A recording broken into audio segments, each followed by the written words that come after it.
Lady Mair on LBC.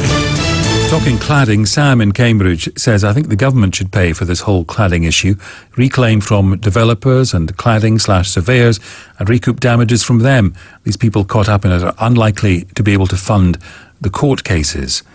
Let's hear now from Natasha Letchford, who is from the End Our Cladding Scandal campaign. Welcome, Natasha. These are familiar stories we're hearing tonight, but in the context of COVID, we're just hearing that it's made it even worse for people's mental health. What do you think of Labour's announcement today of a debate and a vote on Monday? We're really keen that Labour take this up, and really grateful for Keir Starmer for announcing what he has today. Obviously, we've been, it has been far too long that we've been fighting this issue, more than 3.5 years since Grenfell, and many of us have been caught up in this for years since then. And at the moment, the government response just isn't good enough. Personally, I've been caught up in this for now a year, and there's simply been no resolution. So far, nothing that they have offered is going to bring an end to this. So additional pressure is needed, and so we really, really welcome Keir's announcement today. What do you think the problem is? I suppose the principal one might well be money. I mean, first of all, we don't seem to know the full extent of the problem, but from what we do know, if the government wanted to fully compensate everyone, it would run into tens of billions of pounds. Yeah, I think the one of the problems is that the data simply isn't there. We have meetings with government on a regular basis, and I have to say we're quite shocked at the lack of data that there is on this issue. But also it is, upfront funding is needed. The problem with imposing loans or anything like that on leaseholders is that it will devalue their properties. None of this is their fault.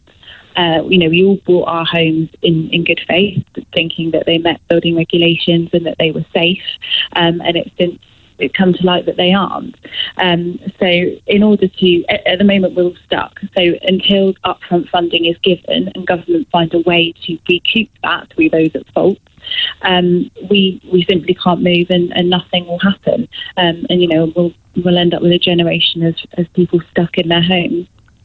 Also, I wonder, even if a cheque was to be written tomorrow for everyone, covering every possible financial cost, the physical business, we know the trouble getting people to assess the cladding and approve it in form. Even if the money was available tomorrow instantly, the physical business of changing the cladding so that mortgages can then be given and all of that, it's going to take years, isn't it? Yeah, it will. It will not happen overnight. We're well aware of that. But at the moment, we don't even have a solution to start getting this cladding off of our buildings. And in the meantime, leaseholders are facing huge costs, waiting watches and things which you've heard about before. So yeah, there's a problem with timing and stuff. There simply isn't enough people to do this work, and we're already seeing, prices for things.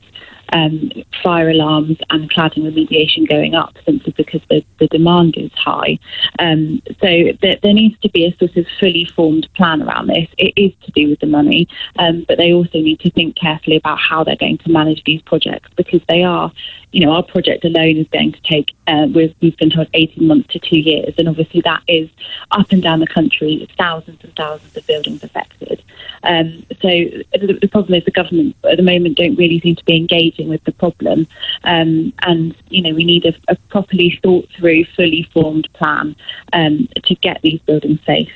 Natasha, thank you. That's Natasha Letchford, who is from the End Our Cladding Scandal campaign. Several listeners writing in the same vein as Adam. It might be worth pointing out, says Adam, to anyone questioning why the taxpayer should pay for this, leaseholders are taxpayers too, last time I checked.